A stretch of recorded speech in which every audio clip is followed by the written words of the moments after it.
You're listening to the Eyes on Washington podcast, Holland and Knight's overarching public policy and regulation podcast series. Our public policy and regulation group has an ideal combination of lawyers and lobbyists with a comprehensive understanding of the federal policy and regulatory process. This series will shine a light on the shifting dynamics of governmental entities and the ensuing changes in economic or political policies, laws, and regulations that can have a critical impact on the health and future of your business. Hello, and welcome to the latest in a series of podcasts from the Holland and Knight Public Policy and Regulation team. I'm Michael Werner. I am the head of the firm's Life Sciences and FDA group.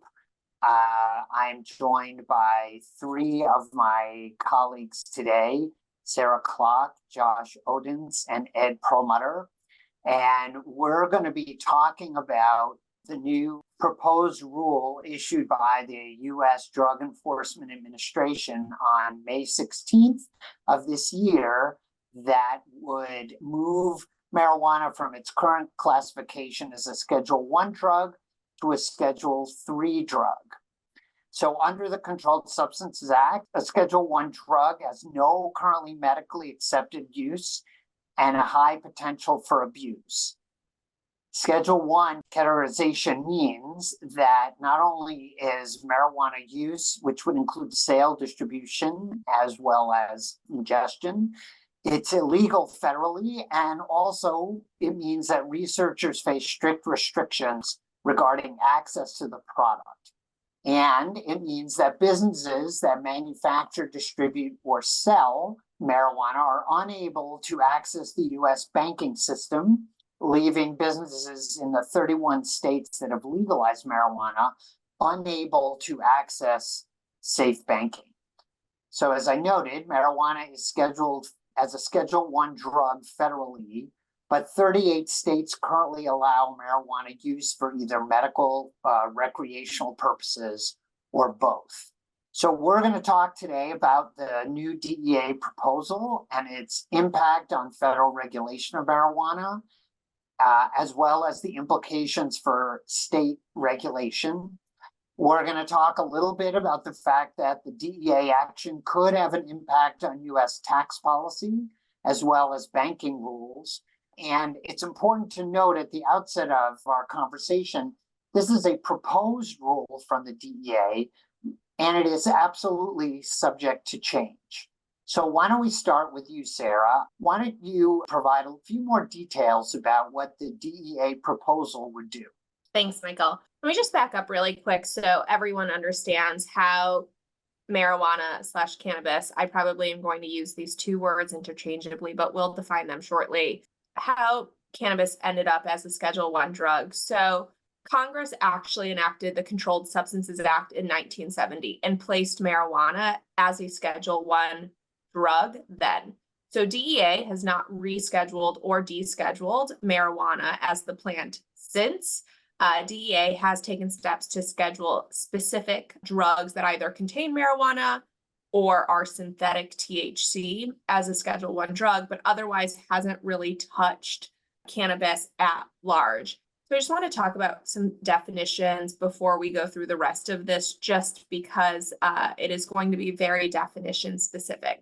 So as everyone likely knows, in 2018, the Farm Bill removed hemp from the definition of cannabis, and therefore it is not a Schedule I drug. It's actually not even scheduled at all. And so for everyone's understanding, hemp is the plant cannabis and any part of the plant, including the seeds thereof and all derivatives, whether grown or not, that is not more than 0.3% THC. So anything that is 0.3 THC or less and is from the plant itself meets the definition of hemp and therefore is excluded from the Controlled Substances Act. Marijuana, which is currently a Schedule I drug, which is the subject of this proposed rule to be a Schedule III drug, means the plant cannabis, whether grown or not, and the seeds thereof, the resin extracted from any part of such plant, and every compound, manufacture, salt, derivative, mixture, and preparation of such plant and its seeds or resin. So this proposed rule is really only talking about the plant and the derivatives of such plant. The proposed rule specifically calls out synthetically derived THC and how that is one outside of the definition of marijuana because it's already scheduled as a Schedule I drug, but it is also not subject to the proposed rule. So really, the proposed rule is only talking about marijuana, cannabis, the plant itself. So what the proposed rule is doing is removing from Schedule I and placing it into Schedule III, meaning researchers, sponsors, drug sponsors have access to this product to conduct research and move it through the appropriate chain of approval. The proposed rule specifically states that the FDA process is still applicable. So typically a Schedule III drug gets to market because research has been done on it, a sponsor has submitted an IND, and then submits a new drug application to the FDA. The FDA approves such application, and now, voila, we have a drug on the market.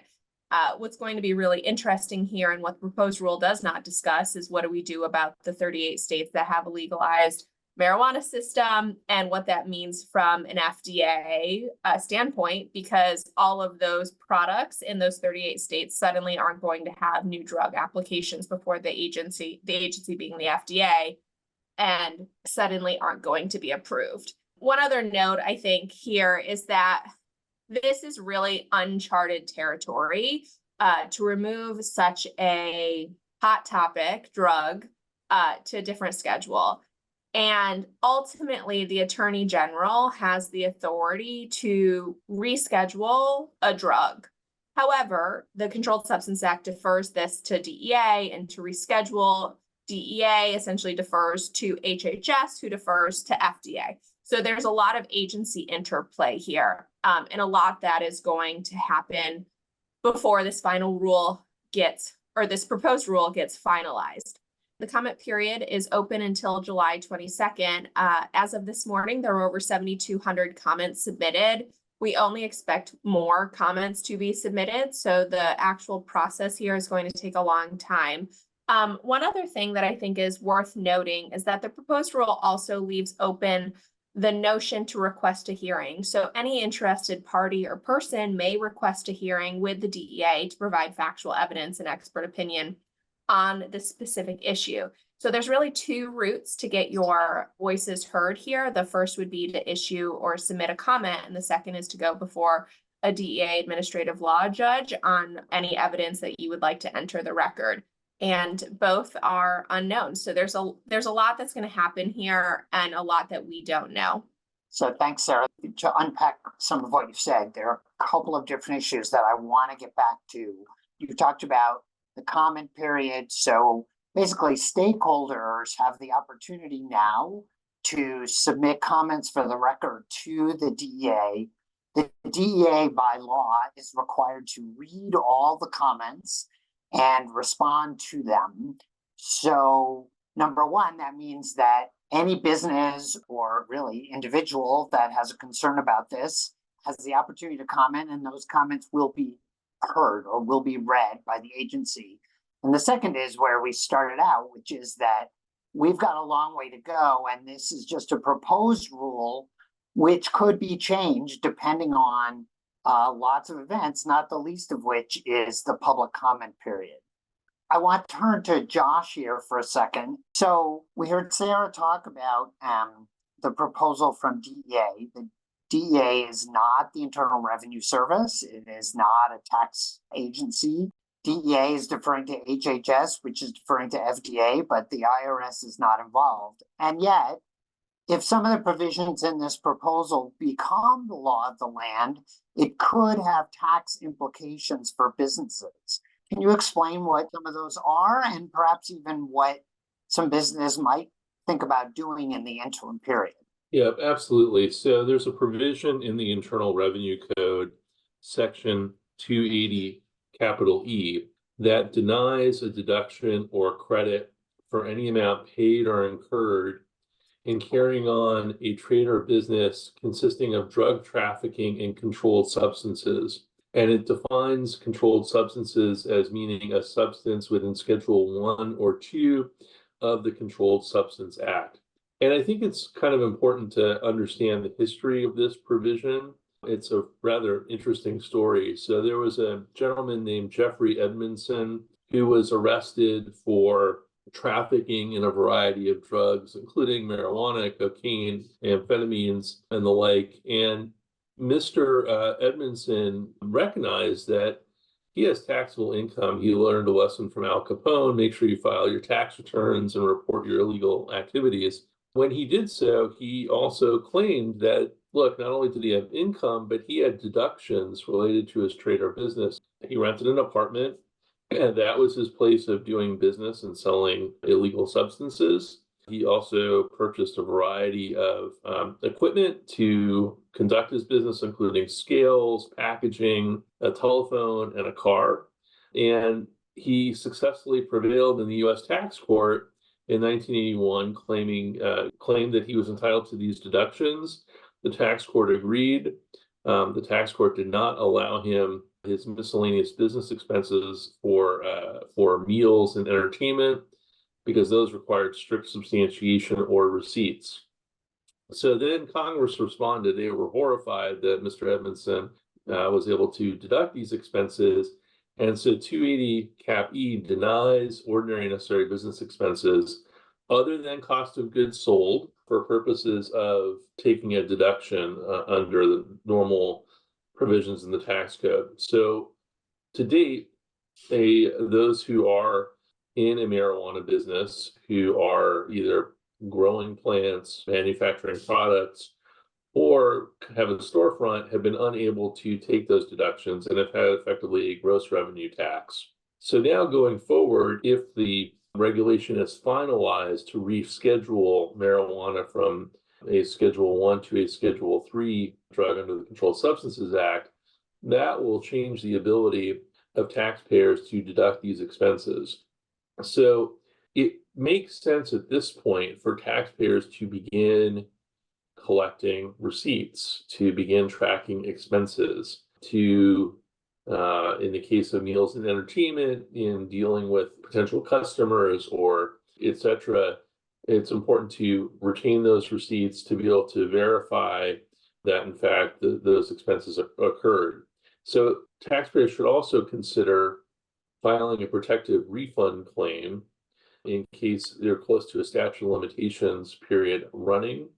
And so those are all things that taxpayers should consider with their tax advisors. Hopefully, taxpayers will be able to claim these expenses in the very near future. Thanks, Josh. So Ed Perlmutter, you were a champion, if not the champion, of the safe banking legislation when you were in Congress. I wonder if you could give people a little bit of an overview of the banking issues here and discuss how this proposal might impact the banking laws, and whether, if it were enacted, if this rule becomes final in its current form, what that would mean for safe banking legislation. Thanks, Michael. Yes, I was a champion for quite a while, never got it across the finish line. The issue here is, as Sara said, under Schedule 1, cannabis is illegal for all purposes. You can't research it for much. You can't smoke it, buy it, bank it. So we saw across the country this wave of states allowing for some level of cannabis use over the last 10, 15 years. And it wasn't, we were going to put the genie back in the bottle. So one of the problems that arose was a lot of cash coming out of these businesses and people getting killed in dispensaries and getting robbed. That was a real public safety issue that came up in financial services. So we created this bill called the Safe Banking Act that follows two guidances that came out during Obama. One was called the Cole Memo. The other was called the FinCEN Guidance. And requests had been made during the Obama and during Trump and a number of other administrations to deschedule or reschedule cannabis, but they were only willing to go so far with these particular memos that said, if you keep the cannabis out of hands of kids, if you keep it out, you show that there's no organized crime, that it's transparent, then it would be a very low level on the priority list for federal agents. So this rescheduling, if it goes through, as is being proposed, will help on the banking side on the margin. It still doesn't resolve it completely. But what it does, if businesses go through the steps that Sara was talking about to have their particular thing approved by the FDA, then it will help a bank provide those services in a way that is beyond the FinCEN guidance or what was the Cole memo. So it helps on the margin. But at the end of the day, if you don't go through those steps, you still have an illegal substance that has to be approved in some fashion or another. And banks are going to have to be wary of this, but they still will be guided by this FinCEN guidance approach that allows them to provide financial services. And this applies to insurance companies, real estate companies, anybody in the financial services arena. One, it'll help on the margin, but it doesn't get you there. Safe banking is still going to have to be passed by the Congress to make sure this is done completely. So let me now go back to a couple of things that was said by each of you. So a couple of you brought up this issue about the fact that we now could have marijuana as a Schedule III drug. And one of the implications of that is that for a Schedule III drug to be legally marketed in the US, it needs to be approved by the FDA with a new drug application, through a new drug application process. And in fact, the proposed rule makes it very clear that they're not changing FDA's rules about, drug review and approval with that. The DEA is not making those changes. So I'm going to ask Sara first. So that could be pretty significant, right? Because a Schedule III drug might need a new drug application approved. The manufacturer might have to comply with all the FDA regulations that go along with that they're typically dispensed in a licensed pharmacy, or not typically, legally, they have to be dispensed in a licensed pharmacy. So talk a little bit about that. Talk a little bit about the implications of, if the marijuana is rescheduled, what about all of those products that are out there now? How will they be regulated? So a Schedule III drug to legally be on the market will need a new drug application. So then the question becomes, what is happening in these states? So the 38 states that have some sort of legal system is either for recreation or medical use. There's no way the FDA is going to suddenly defer to 38 states as the expert for medicinal use of a drug, right? That's not going to happen. So I think there's a few potential pathways here. We can suddenly look at marijuana, once it's a Schedule III drug, as either the approved pathway, just like any other drug, and then the black market diverted pathway, just like cocaine and heroin are on the market.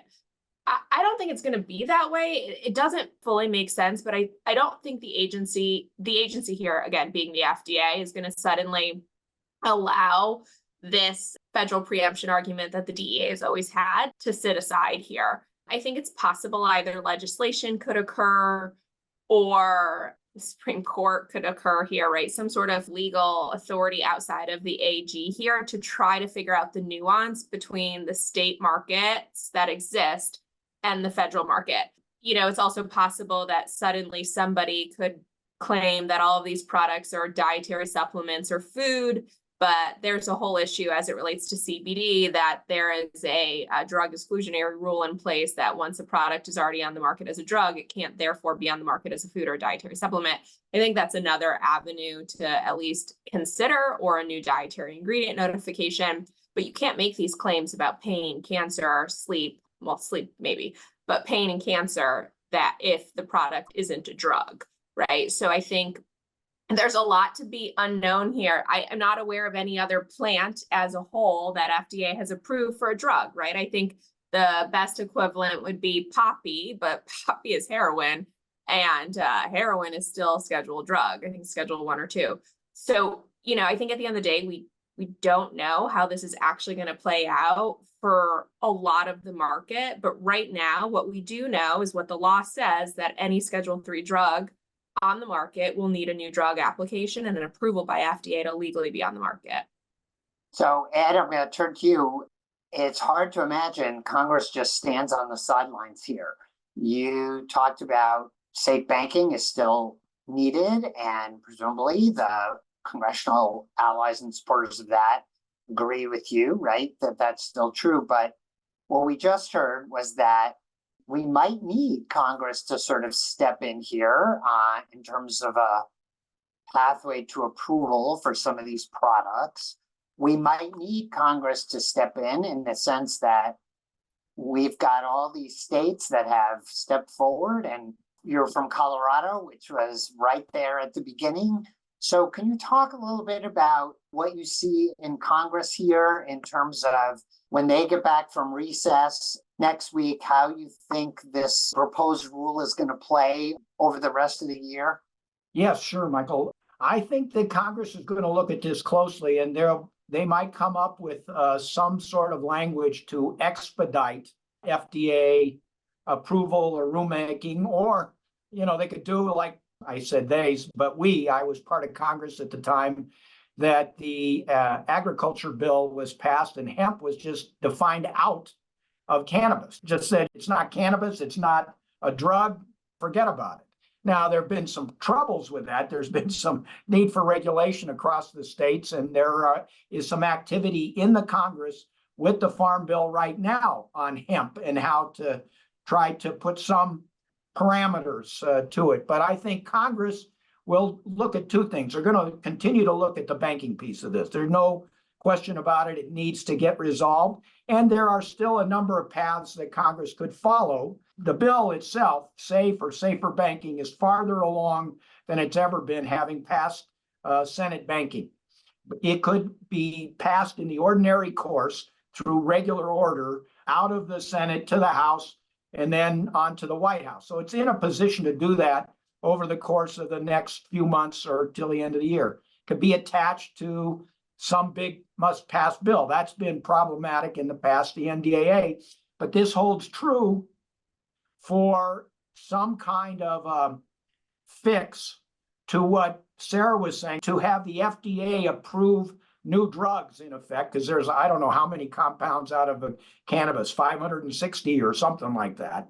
There will probably be some kind of move by Congress to either provide a shortcut for the FDA or maybe, make some new definitions. I don't know exactly what's going to happen, but clearly cannabis has been on Congress's radar now for a number of years. Nothing much has happened, but I think this year is the year for something to be done. So along those same lines, Josh, we know that there'll be a tax bill next year. Probably, I guess there's often some kind of tax proposal heading towards an election, but we haven't seen, have we, tax committees talking about this issue yet? But it's possible that it comes up on their radar as well for the reasons you talked about. Yeah, so there have been several proposals to modify Section 280 Cap E to liberalize it, to eliminate marijuana as a Schedule 1 or Schedule 2 for purposes of the tax code. I think the Congress will have to consider large pieces of the 2017 law known as the Tax Cuts and Jobs Act. The TCJA, many provisions expire at the end of 2025, which will force Congress to pass some type of tax bill in either 2025 or 2026 to prevent tax increases on the middle class. And so that is an opportunity for Congress to weigh in on this issue. I think if Congress makes a change, or alternatively, the marijuana is scheduled outside of Schedule 1 or 2, it does open up the door for investment and both cross-border investment of foreign companies making acquisitions of U.S. companies and of U.S. companies having the cash to make acquisitions of foreign companies or make investments in foreign companies. It really does open the ability for businesses to also invest in research and get credit for that research, as opposed to now they don't get credit. It allows for employers to provide more generous employment plan options. So it would be a huge game changer for the industry if marijuana is scheduled outside of Schedule 1 or 2, or alternatively, it's just completely removed from 280 Cap E. Josh, question there. What about if it's scheduled as a Schedule 3, but doesn't have FDA's approval? Well, the statute is pretty mechanical. It just says Schedule 1 or 2, and if you're not in one of those two schedules, then a taxpayer can deduct ordinary and necessary business expenses and claim whatever applicable credits may exist. Suppose a marijuana farm decides to install solar panels and to generate clean energy and make it a true green facility, pardon the pun. And in doing so, it may get two credits under the Inflation Reduction Act: a credit for installing green energy product, solar panels, and second, a production tax credit for generating the energy. Those credits are not available right now to that marijuana business because they are because marijuana is a Schedule 1 drug, which is absurd. So to allow a taxpayer to be able to claim these credits, we really do need marijuana to move off of Schedule 1 or 2, and that would open up the ability to claim the credits. Whatever the FDA does on approval is not relevant. That certainly would be relevant for the ability to make products and sell those products, but as far as the tax code is concerned, at that point, we're out of the game. So one thing we know for sure is that the landscape here is going to change, or is likely to change, either from a tax perspective, a financial services perspective, or of course, a regulatory perspective of the particular products. I think at the beginning we talked about that there was at least, as of today, 7,200 comments filed. Comment period is 60 days for now. Sometimes agencies extend those if there's kind of overwhelming interest in that.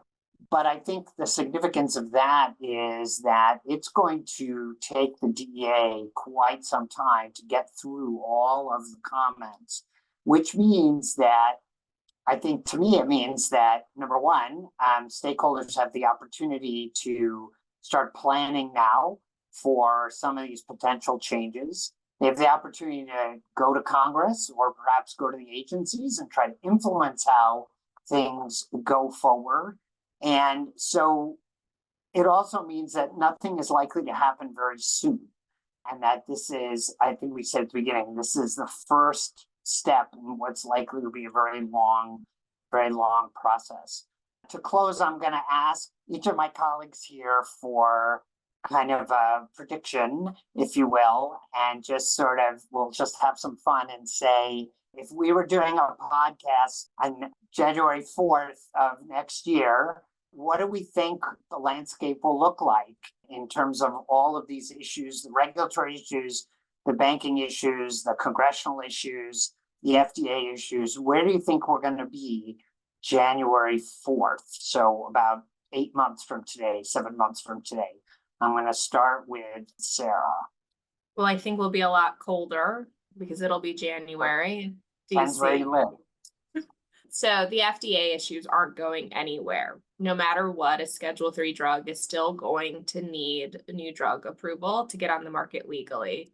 But that doesn't mean that there aren't going to be alternative pathways to get all of the product that's currently on the market in those 38 states legally to the market through another legal pathway. However, January 4th, 2025, we're going to be in the exact situation because nothing is going to have happened that drastically from now till then.